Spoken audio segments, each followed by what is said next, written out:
Welcome to another episode of Marketing 101 for Chiropractors, where we keep you ahead of the curve, attracting more new patients and growing your business. Now, here's your host, Dr. D himself.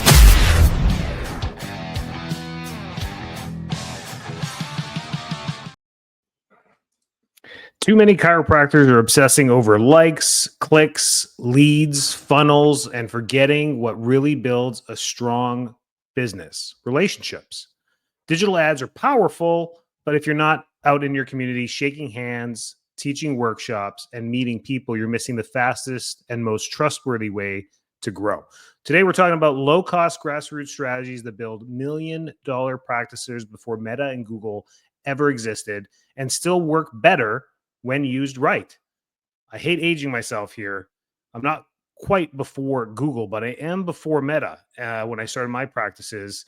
And I can tell you grassroots is the way to go, all the way back from D.D. Palmer. How did he do this? How did he create a school and schools and an industry?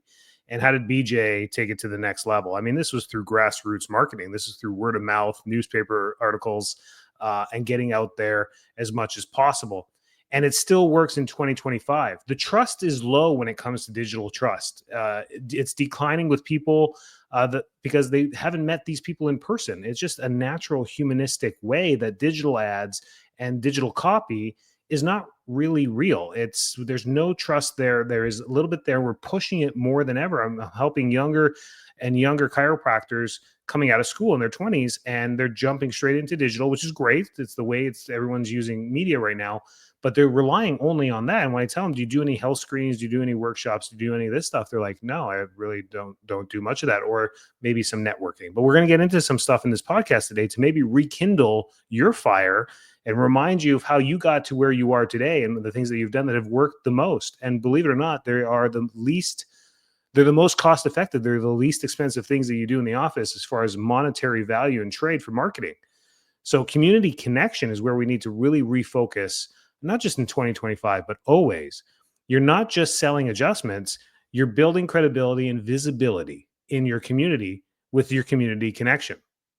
You get higher conversions when you do this. I know it's a long road and slow road to shake a hand and then sit down and have a conversation with someone for 5 minutes. But the probability of them coming to see you is really high, especially if they say, I need to come see you, or I know somebody who needs to come see you. They're going to become a patient. It's a high yield conversion rate, over 90%, that they're going to come in, especially if you follow up. Most of the time, I've never had to follow up. People will just the next day, they will become patients. They say, hey, Andy told me to call you. And I'm like, yeah, Andy told me that you would be calling. Here you go. Let's get you in as a new patient.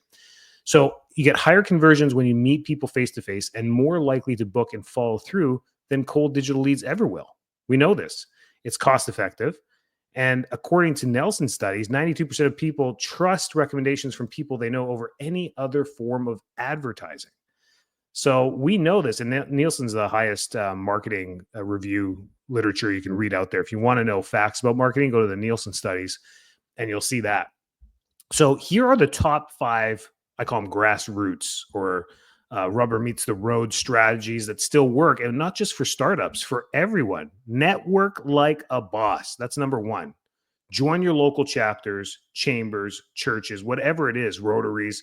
Get in there and network like a boss. Make this routine. It can be a weekly lunch meeting, a weekly breakfast meeting, whatever it is. Does it have to be the BNI type teeth pulling meetings? No, they could be anything. And you can rotate between different clubs and get out there as much as possible to be there. It should be on your weekly strategy to network each and every week and dictate some time to that. Host your own meetups. Coffee meetups, coffee and chiropractic, coffee cars and chiropractic. I've heard of a whole bunch of things. Champagne and book clubs, Pathway magazine meetups, whatever it is, have some type of meetup that maybe you coordinate. I find the introverts do better with hosting their own meetups, and extroverts just are great getting in the car and driving to different places and talking to people. So work what works with you and things that you're going to stay consistent with, and don't rely on the immediate results to dictate whether you continue something or not, because these things build momentum as time goes on. When you're the boss networker in your community, people know you. You know who these people are in your community.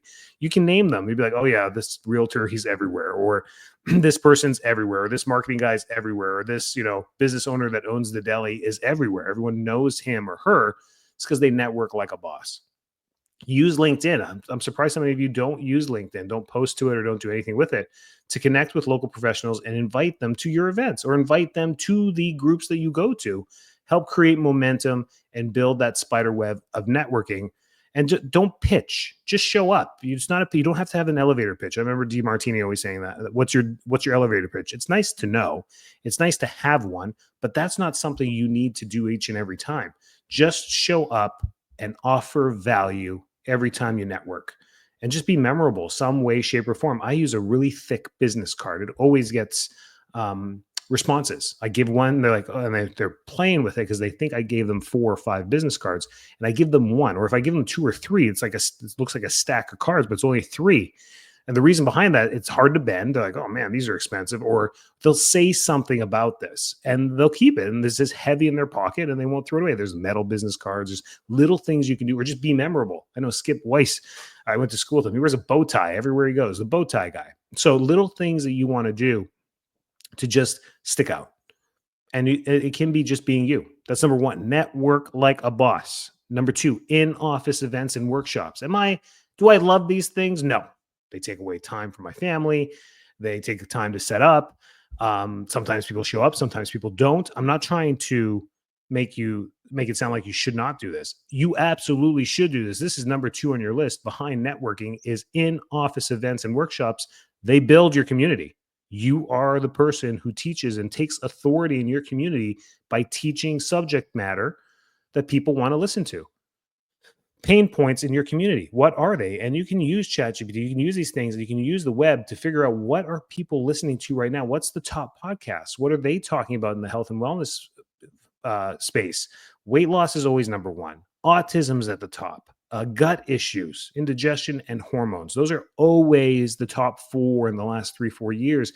If you hit pain points on this, you get people to your classes. And this is where marketing, the marketing thing is these high guarantees. And you see this on digital ads, especially as chiropractors. When you scroll through your Facebook newsfeed, you see tons of digital marketers on there now. I do too.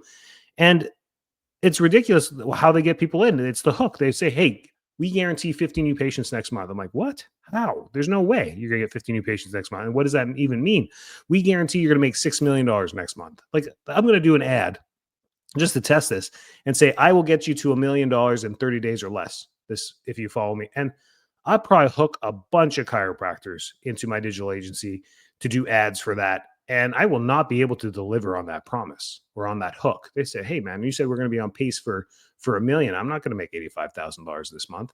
They're going to say that very quickly. So this is why it's a burn and turn type marketing. You don't want to be like that. But when you pick the pain points that you want to talk to autism, you're not curing anything. You say, come on in for an informative workshop about Hashimoto's. Come on in for an informative workshop about ADHD. Come on in for an informative workshop about the truth behind weight loss, metabolic disorder, IBS, indigestion, vagus nerve. Like, these are the top hits, stress, and figure out what you are knowledgeable about to teach to your community. Then you can use digital ads for a nominal fee to start filling up your workshops. Guess who come to your workshops?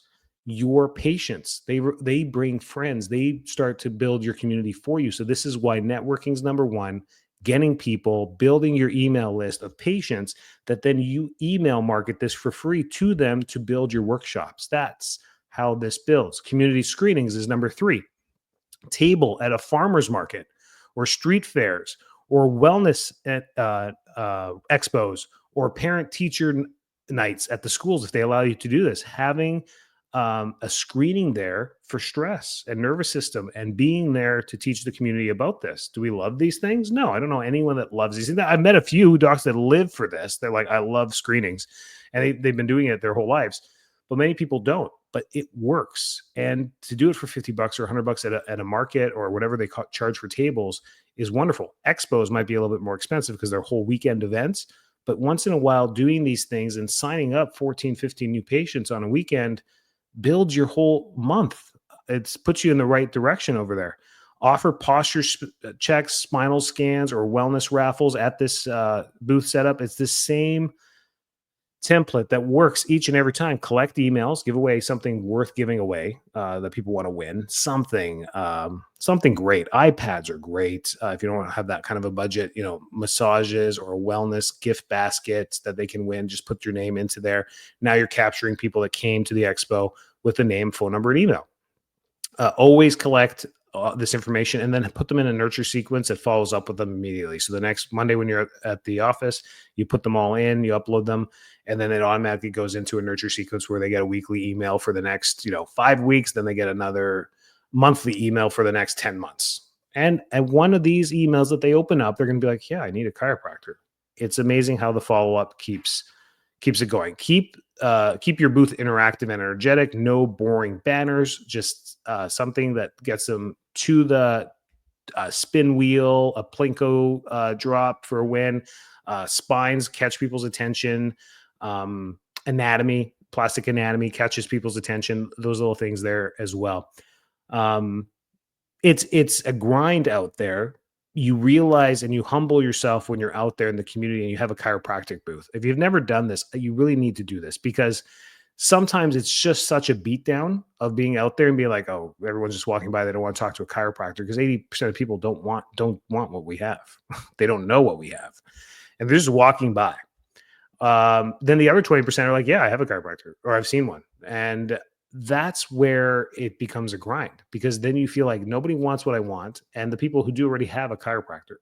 So I got to steal patients. And it's so humbling to sit there and break those limiting beliefs, because once you're there, you realize, no, it's not true. This 80% that are walking by, I just need to grab their attention. And that's where you change your communities. Those people, you think they don't like chiropractic, or they don't know what it is, or they don't know how to get started. They don't know what they're getting themselves into. So when you're there and you'd be like, hey, did you know the nerves in the body supply every pain point that you can tell, and every sensation in the body? And we have it mapped out right here. They come to the table like, you know what? I got pain down my leg. And they just start spieling the OPQRST right to you. You get it right there. You get their information and you start moving. So find ones in your community. It's you get two birds with one stone. You network, you get your face out there, you get your brand out there, and you're directly talking to people. It's worth more than any type of ad, because whatever it costs you for the weekend with your time and the booth, it still doesn't equal the amount that you're going to put into digital ads and get a bunch of leads that you're going to have to sift through anyways. Then partner. So strategic business partner relationships in your community: massage therapists, midwives, acupuncturists, dentists, doulas, pediatricians, medical providers, orthos, if you're doing injury and sports injury and auto injury, orthopedic surgeons, DOs. Getting those connections stimulate referrals, even imaging centers. A big one is the medical providers that get a lot of auto injury that come in, telling them, hey, if you get auto injury, bring them straight to us, and we'll do the assessment for you and get them all started, because they can't even do that. Offer staff adjustment days at local businesses or lunches. Say, hey, for your team and for larger companies, we'll come on in and adjust you for this. We'll have an adjustment day. Or your staff is more than welcome to come on into our office on a particular day of each month, where they can come on in for a promoted for your team's adjustments. That's a great way with medium-sized businesses to offer something that are close by your office. Create mutual referral programs and cross-promote to one another. That's just logical business. Talks that build trust. Offer free talks at local schools, libraries, churches, or businesses. They love getting you in there. There's a lot of other social programs in your community that are looking for speakers, looking for experts, looking for anyone that has anything to talk about to come on out and volunteer their time and teach the community. Focus on topics like how to beat the desk job posture, 3 ways to boost your energy naturally, backpack safety for kids, lots of different topics depending on where you're going to go talk. And tell them, hey, I do health and wellness talks all the time. Here's my list of talks that I can offer. If this is something that interests your business, just give me a call. I need 30 days notice, and we can book something on the calendar. And it's amazing how many people actually take you up for that offer. It's pretty awesome. Record these and repurpose them as social content. Take some pictures at the event. Use your, hey, did you miss our talk at the local library about this? Here's a PDF checklist of what we talked about, and for stress or for backpack safety for kids. That's some strategies for the community. Your weekly grassroots game plan should be, Monday, Tuesday, Wednesday, Thursday, Friday. And if you have a team in your office, you can divide and delegate this. The main doctor doesn't have to do this every single day, but once you divide an external community event between the team, your office manager does one day, your associate does 2 days, and you do 2 days, works really well. So on Monday, you DM digital message 5 local business owners and offer to connect or collaborate. How many DMs do you get in your social media every day from random businesses that you completely ignore? Why don't you be one of them? Test that fishnet, see what happens. You'll be surprised when people respond back, because when you send a profile, you're not Wonka ala waha with Didi from India. When you click on the profile, you are, Josh Johnson from ABC Chiropractic down the road. So when they click on Josh Johnson, the owner of ABC Chiropractic in this town, they're like, that's my town. Where's these guys? Oh, these guys are up the street. This is legit. He's offering to do a workshop, or he's offering to connect. That's how this works. It's just the same way you do it. You look at it, you judge it. You're like, that's not a profile. That's fake. That's spam. You'd be surprised what ends up happening. It works really well on LinkedIn. Tuesday, post a short video invite to your next workshop, whether it's 30 days out or whatever. Wednesday, go to a networking event or invite someone for coffee. A PT, a pharmacist, a dentist, a PA at the front of the medical office that's probably easier to get to than the actual medical doctor. Invite them for coffee. You say, hey, I'm going to bring some coffee over. What's your favorite drink? You bring it over. You've got a couple cards. You got your brochure or flyer. You say, and then, but what you're teaching the PA in that moment is enjoy your coffee. And 2, hey, if you have this particular case, this one thing, this is the one thing we do great at our office, refer that great thing to us. And we'll send them right back to you for the follow-up. Whatever the cooperation is on that. Thursday, prep your weekend booth/event bag if it's coming up. So Thursday, you're all prepped well than 24 hours in advance. And Friday, do a patient of the week shout out on social media. This can be a picture in the office, a shout out, a recent testimonial that came in on Google that week. You highlight it, you crop it, you put it on your social media, say, thanks, Terry, for the great review. You put it on there. If you can get video, that's even better. So how do we blend this now? Of course, you knew I was going to come back with digital on this. We're going to end this podcast with digital. How do we blend all this effort that we did? I did this twice. My startup when I was in my 20s in Canada, and then when I moved here in my 30s to Florida, and I did the startup again. Same thing. I was in the community. I realized this now. As the years go by, I'm like, man, I'm not doing that anymore because I don't like it. But we got to get back on that. Use meta ads to promote in-person events. So this is how you fill your workshops with extra outside people, with the foundation of people being your clients. So what ends up happening is your patients will come in. They'll come in and bring a friend. And those will be the 5 or 6 that book and are going to show up. They're going to have a 100% success rate at showing up. Then your meta ads are going to get you the other 16, 26, 36, 66 leads. And then from that, you're going to have a very low conversion rate that shows up. They just don't know what they're signing up. They just don't know. You say, why do all these people sign up for my ad or sign up to become a new patient or take my $47 offer? Well, because it's just too easy to sign up. Why do people stop at the drive-thru to grab crappy food? Well, it's just too easy. It's just easy. I'm going to do that rather than go home and cook a meal. We know why people do this. Don't act stupid. We know the humanistic nature of just doing the easy stuff. So they click a button, they enter their phone number and email, and the phone number is wrong or the email is incorrect, and they send you the lead. We run into this all the time. Then you add the QR code if you use Eventbrite or anything as your ticket sales. Collect emails. So now the bonus on this is why we do Kids Day Tampa Bay each year. We get hundreds of emails from our low ad spend that we do, a few $100, hundreds of emails, and we've narrowed this down to within 10 miles around our office. And we just know everyone giving us an email is a potential client that could end up coming at some point and sometime. They're added to our nurture sequence and they're added to our monthly newsletter. And we just have forever marketing on them that's passive, free, easy, and not a big to-do in our office. And then film clips at the workshop. Have one of your teammates stick around and just film some short video and take pictures so that we can use them in retargeting ads on all those emails that everyone got. You upload that into, you say, workshop email list. You put it into your meta, and then you say, that's my audience. It's going to say, well, this is a pretty small audience. And you'd be like, I know, target people like them. and you create the ad on the next workshop. And that's how we use digital media properly. Digital marketing builds awareness. Don't stop that. Grassroots builds trust. If you had to pick one or another and there was only a fork in the road, you got to go to the grassroots. You got to take the right turn and go down the grassroots. So if you're in a binder right now and you're like, man, the practice is tanking, numbers are low, we're going the wrong way, things are tough. Maybe stuff has happened. Maybe you've had some health issues. Maybe you lost some key personnel in the office, whatever. When we hit the ruts and you're in a fork in the road, you're like, oh, man, I got to make cuts. You let go of the part-time person. You did all the hard things and you're like, I still got to make cuts. It's now marketing. So payrolls first for overhead, and then it's marketing. You can shave some of the little subscriptions you have off, the $20 here, the $100 here. You shave that stuff off, saves you a couple $100. But really, once you shave off the $2,500 Facebook marketing budget, and you're like, I'm going to go do some more free. It's going to cost me some time.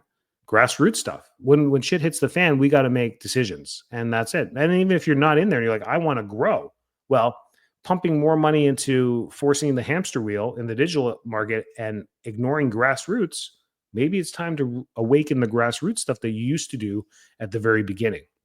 If you're an associate listening to this, get out there, get your name out. It's the best thing you can do is get your name out there, get your face out there. I have found in the last few years, my associates have been doing a better job getting out there and being known in the community. That when, unfortunately, as a business owner, when and if they leave, they're off to on a good start because they built something somewhere else and got their name out there on social media, on Instagram, and on everything as they were building. And it's great to see them move on and do something else if they move on. Otherwise, for you as a business owner, you need to constantly be getting your face out there. You don't need to spend thousands of dollars to grow. Just commit to being seen, being present, and being valuable. If you want help setting up killer grassroots plan blended with digital ads, that's where you send me an email. Those are easy side gig things that we can do and help you build and scale that stuff where you don't have to commit to, the monthly retainer digital agency for Facebook ads. So we do all the little things that we preach about, and we've created systems that can help you grow and scale. Get to it, hit the ground. Don't forget about the easy stuff. The easy stuff sometimes is the hard stuff. And keep growing, keep scaling, and have a great week. Thanks for tuning in. Make sure to subscribe, like, share, and leave a rating. It helps get our podcast out to more listeners. Also, join Marketing 101 for Chiropractors on Facebook or visit us at enricod.com for more information on growing and scaling your business.